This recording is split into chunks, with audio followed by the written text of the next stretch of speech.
Bienvenue sur Planète Actuelle, la chaîne qui vous met au parfum des informations en Afrique. Plongé au cœur d'une des pages les plus sombres de l'histoire africaine, l'assassinat de Patrice Emery Lumumba, premier ministre du Congo indépendant, symbole de liberté et de dignité, Lumumba a dérangé les puissances de son époque. Derrière son élimination se cachent des enjeux politiques, des manipulations internationales et des divisions internes profondes. Mais au-delà des faits, une question essentielle demeure. Pourquoi l'Afrique semble-t-elle souvent trahir ses propres héros? Dans cette vidéo, nous allons explorer les origines, les responsabilités et les conséquences de ce drame historique qui continue de marquer les consciences aujourd'hui. Like, abonne-toi et active la cloche de notification pour ne rien rater. Mobutu était, disons, pro-occidental, hein, c'est sûr. Il était surtout manipulé par les Américains aussi. Hein. Il voulait traiter avec les États-Unis. Et j'étais son interlocuteur. Il y avait un désaccord avec Lumumba. Certains procédés que je n'approuvais pas. Par exemple, il pouvait, comme ça, sans me prévenir, aller dans un camp militaire et procéder à des nominations. Un tel caporal devenait lieutenant, tel sergent passait capitaine, commandant, et il signait devant les troupes à mon insu. Et puis ça ne pouvait pas me faciliter la tâche. Et comme je suis de nature qui aime l'ordre, j'ai remis de l'ordre. C'était ma façon de réagir. Pas contre la personne de Lumumba, mais parce que je n'aime pas le désordre. Pour remettre un peu de l'ordre au sein des forces armées et dans le pays. C'est ce qui s'est passé, ce n'était pas dirigé contre sa personne. Et c'est là que vous êtes pour la première fois intervenu directement dans la politique? Oui, jusqu'au mois de février 61. En créant le commissaire des collèges, le collège des commissaires généraux. Des commissaires généraux, oui. Et Lumumba, à ce moment, a disparu. Oui, c'est cela.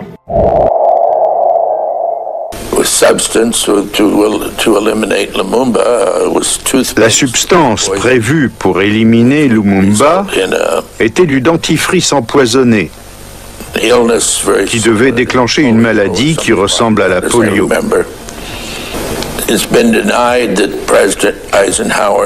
Puis, il y a eu un démenti selon lequel le président Eisenhower n'avait jamais donné ses instructions. À l'époque, j'étais convaincu qu'il en était l'auteur. Il me semble avoir entendu cette phrase. Soit il a donné ses instructions, soit il a été mal compris. Mais j'étais persuadé que l'ordre émanait du président. Non, je ne me suis jamais occupé de lui.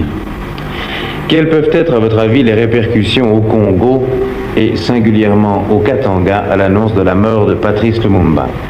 Comme vous savez, n'est-ce pas, au Katanga, les gens ont fêté. La majorité a fêté.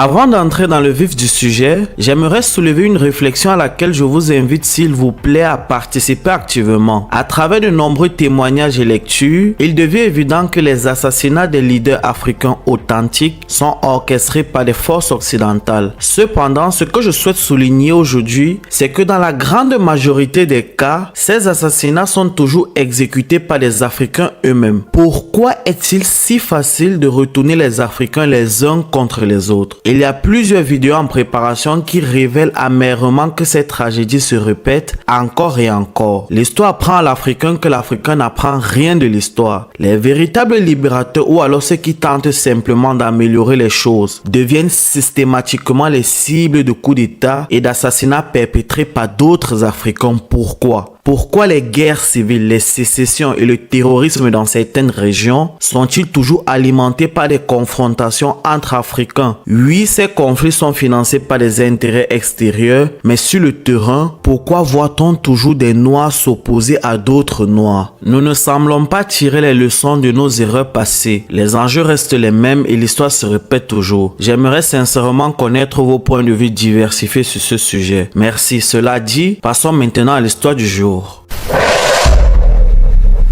Dans cette vidéo très particulière, on voyage pour le deuxième plus vaste pays d'Afrique après l'Algérie, la République démocratique du Congo. À l'issue de la conférence de Berlin tenue du 15 novembre 1884 au 26 février 1885, à l'initiative du chancelier allemand Otto von Bismarck, le territoire actuel de la République démocratique du Congo devient officiellement la propriété privée du roi belge Léopold II. Il baptise le pays l'État indépendant du Congo. Au cours des 23 ans suivants, le territoire est le lieu de sauvages atrocités. Les forces coloniales du roi belge rasent des villages. Ils répriment dans le sang les populations qui se révoltent. Alors les Yékés dans le sud-est du Katanga sont tués en masse. Leur puissant chef Msiri n'est pas épargné. Les Swahili dans l'actuelle province du Maniema sont exécutés. Les Yakas sont tués en grande quantité et les révoltés Batetela connaissent le même sort. En parallèle des répressions sanguinaires, le roi des Belges instaure une pratique de travail forcé comme on ne l'a jamais vu ailleurs. En effet, il s'enrichit en vendant les cultures agricoles, de l'ivoire et aussi et surtout du caoutchouc. Les populations sont forcées à atteindre un quota de caoutchouc.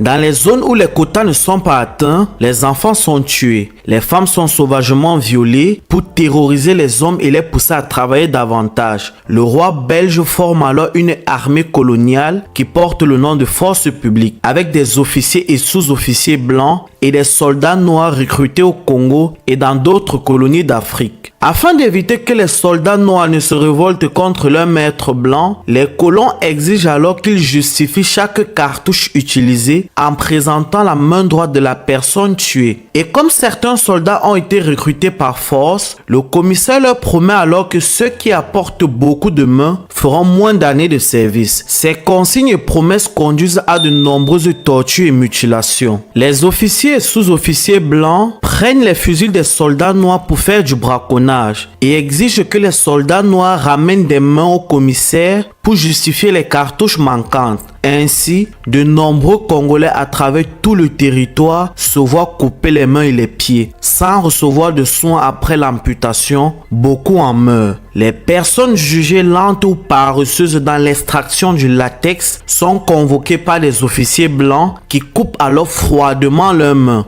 Hommes, femmes et enfants connaissent le même sort. Les colons ne font aucune différence. Les expériences médicales sont aussi pratiquées sur la population. Des virus et des poisons sont administrés. Toutes ces cruelles pratiques coloniales tuent près de 5 millions de Congolais. En Europe, c'est l'indignation. Toutes les presses critiquent les pratiques initiées par Léopold II au Congo. Le 15 novembre 1908, le Parlement de Belgique vote l'annexion de l'État indépendant du Congo et prend en charge son administration. Le Congo n'est plus une propriété privée et devient alors une colonie belge. Les conditions de vie de la population indigène s'améliorent alors légèrement avec la suppression de la pratique de la main coupée. Le travail forcé est toujours pratiqué avec cependant moins d'intensité et dans le pays, les femmes sont toujours violées sauvagement par les colons. Pendant les deux grandes guerres mondiales, de nombreux Congolais sont arrêtés et forcés à combattre. En 1948, 3 ans après la Deuxième Guerre mondiale, les colons fondent la toute première université du Congo, l'université Lovanium. En 1957, la grande montée du nationalisme pousse l'administration coloniale belge à organiser les premières élections communales dans 3 villes au Congo. Le vent d'indépendance qui souffle puissamment en Afrique à la fin des années 50 n'épargne pas le Congo belge. En 1959, les partis politiques y sont autorisés. Et c'est dans ce contexte qu'un homme se démarque sur la scène politique congolaise. Reconnu pour son intelligence, son nationalisme et surtout son éloquence, il gagne en popularité de jour en jour. Il défend l'indépendance du pays avec une ferveur inégalée. Son nom est Elias Okitasombo, plus connu sous le nom de Patrice Emery Lumumba.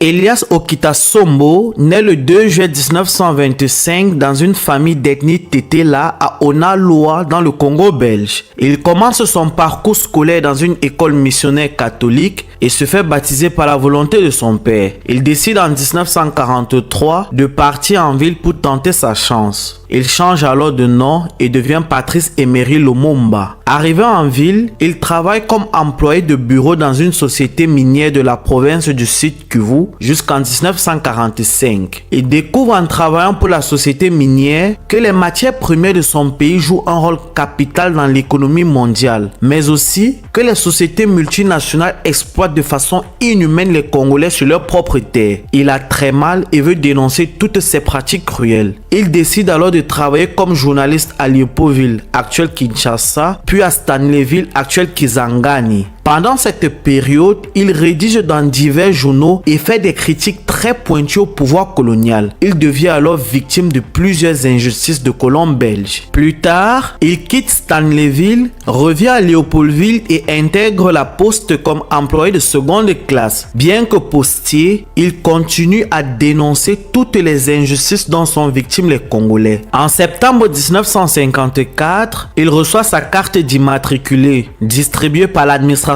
coloniale belge à quelques hommes du pays qu'elle considère comme les évolués. En 1955, il crée une association APIC, Association du personnel indigène de la colonie, et a l'occasion de s'entretenir avec le roi Baudin en voyage au Congo sur la situation sociale des Congolais. Pour ses multiples prises de position, il est constamment privé de salaire. En 1956, il est jugé pour avoir détourné des fonds des comptes des chèques postaux de Stanleyville et est condamné à un emprisonnement d'1 an. Il vit son incarcération comme une injustice puisque, n'étant pas toujours payé, il considère n'avoir fait que prélever son dû et déclare que c'est pour des raisons politiques qu'il est incarcéré. Libéré avant la fin de sa peine d'emprisonnement prévue, il reprend ses activités politiques et devient directeur des ventes d'une brasserie. Au cours de cette année, il devient également président de l'association des évolués de Stanleyville. C'est précisément à ce moment que le gouvernement belge commence à mettre en place des mesures de libéralisation autorisant la formation de syndicats et de partis politiques en vue des élections municipales prévues pour 1957. À l'issue de ces élections, Joseph Kasavubu est élu maire de Dendal, une commune située au centre de Léopoldville, actuelle Kinshasa.